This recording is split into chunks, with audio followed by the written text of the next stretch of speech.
ચારે બાજુ સ્કેમર્સ ફરી રહ્યા છે. એમાં આપણી જોડે તો મહિનામાં 10 વખત સ્કેમ થવાનો ટ્રાય થતો હશે. તો જો આપણી જોડે કોઈએ સ્કેમ કરવાનો પ્રયાસ કર્યો છે કે પછી સ્કેમ થઈ જાય છે, એના પછી આપણા પૈસા પાછા લાવવા માટે શું કરવાનું, એનો જવાબ જો જોઈતો હોય તો એના માટે ધ્યાનથી સાંભળજો. હું તમને એક વાત કહું.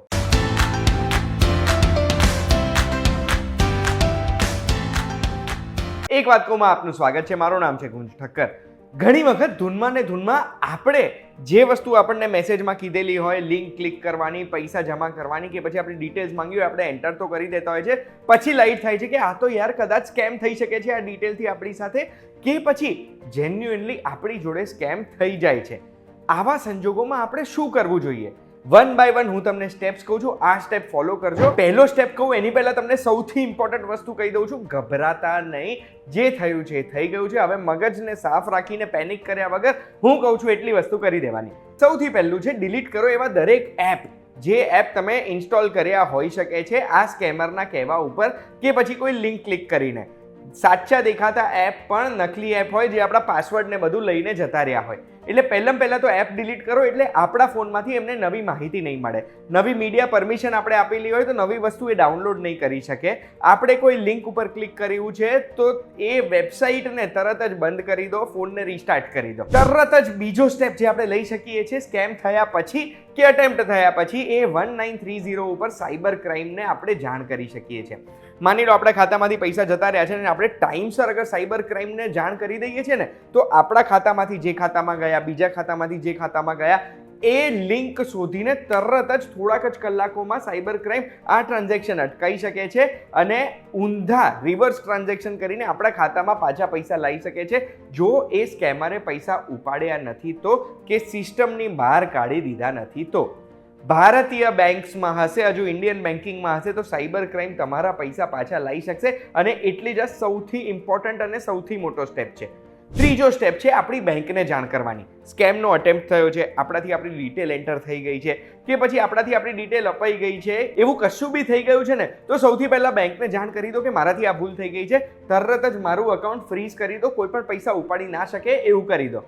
એના પછી બેંક મેનેજર સાથે બેસો, એમને સમજાવો કે શું થયું છે અને પછી એક સોલ્યુશન નીકાળવાનું ટ્રાય કરો કે તમારી ડિટેલ્સ જો લીક થઈ ગઈ છે તો પછી તમે તમારા અકાઉન્ટને બચાવવા માટે કેવી સેફટી નેટ મૂકી શકો છો, કે પછી હવે શું લાગે છે આ અકાઉન્ટ બંધ જ કરી દેવું પડશે અને બીજા અકાઉન્ટમાં ટ્રાન્સફર કરવું પડશે. તો બધા ઇલેક્ટ્રોનિક માધ્યમથી વિડ્રોઅલ બંધ કરી દો. ચેકથી જ આપણે પૈસા ટ્રાન્સફર કરી શકીએ ને એવું જ ચાલુ રાખો જેનાથી ચેકથી તમારા નવા અકાઉન્ટમાં તમે પૈસા ટ્રાન્સફર કરી શકો. ચોથું, અગર સ્કેમ થઈ ગયો છે તો પોલીસ કમ્પ્લેન્ટ બહુ જરૂરી છે. સાયબર ક્રાઇમમાં તો જાણ કરી દો, પોલીસ પાસે પણ જાઓ, એમને પણ જણાવો કે મારી જોડે આવો સ્કેમ થયો છે. જેટલું વહેલા જશો એટલું સારું. પોલીસ નક્કી કરશે કે આ જ્યુરિસ્ડિક્શન કયું લાગે છે. તમને કોઈ ફોન આવ્યો છે, તમને કોઈ ઈમેલ આવ્યો છે, મેસેજ આવ્યો છે તો આઈપી શોધીને પછી એ વ્યક્તિનું લોકેશન કાઢીને ત્યાંના પોલીસને ઇન્ફોર્મ કરશે અને સાયબર ક્રાઇમ ડિપાર્ટમેન્ટની સાથે મળીને પોલીસ ડિપાર્ટમેન્ટ કામ કરીને આપણા પૈસા લાવવાનો પ્રયાસ કરશે કે પછી સ્કેમરને પકડવાનો પ્રયાસ કરશે. આ 4 વસ્તુ કરીને પૈસા તો પાછા આવી શકે છે ફટાફટ કે પછી થોડા સમયમાં. પણ પાંચમી વસ્તુ સૌથી ઇમ્પોર્ટન્ટ છે એ આપણે કરવાની છે.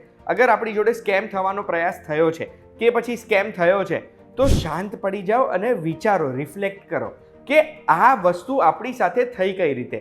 જે નંબર ઉપર ફોન આવ્યો તો એ નંબર સ્કેમર જોડે કયા માધ્યમથી પહોંચ્યો હોઈ શકે, જે ઈમેલ એડ્રેસ ઉપર ઈમેલ આવ્યો છે એ સ્કેમર જોડે કયા માધ્યમથી પહોંચ્યો હોઈ શકે, કે પછી આપણે આપણી ડિટેલ્સ એમને કઈ રીતે આપી. માની લો બલ્ક કોઈ મેસેજ કરેલો છે, જેવું પેલો ઇલેક્ટ્રિસિટી બિલ વાળો સ્કેમ ચાલી રહ્યો હતો ને કે લાઇટ બિલ ભરી દો નહીં તો કાપી દઈશું, એવા કોઈ બલ્ક ડેટા મળ્યો છે અને બલ્ક ઈમેલ જઈ રહ્યા છે તો પણ આપણે સમજવાની જરૂરત છે કે ભાઈ આવા સ્કેમનો પ્રયાસ મારી જોડે કેમ થયો.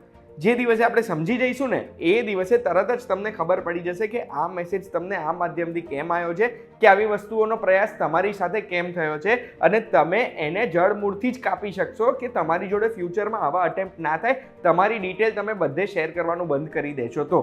બાકી પર્સનલ ડિટેલ તો તમે શેર નથી કરતા એ તો મને ખબર જ છે. ક્રેડિટ કાર્ડની ડિટેલ શેર નથી કરતા. ક્રેડિટ કાર્ડ વાળો સ્કેમ હોય તો ક્રેડિટ કાર્ડમાં બ્લોક કરી દેવાનો, બેંકનો સ્કેમ હોય બેંક અકાઉન્ટ બ્લોક કરી દેવાનું. બસ જ્યાંથી આપણા પૈસા નીકળી શકતો હોય બધા અકાઉન્ટ બ્લોક કરી દો. 2 દિવસ આપણે બી નહીં વાપરીએ પણ સ્કેમર તો એટલી ચોરી નહીં કરી જાય. આશા રાખું છું આ વિડીયોની માહિતી તમને ગમી હશે. આવી માહિતી જો તમને ગમે છે તો એક વાત કહું, વોટ્સએપ ગ્રુપ જોઈન કરી દો. છેલ્લા 200-300 મેમ્બર્સની જગ્યા હવે બચી છે.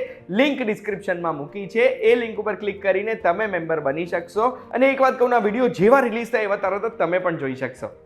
આવી જ માહિતી જોવા માટે VTVGujarati.com જોતા રહેજો. આપણે ફરી મળીશું.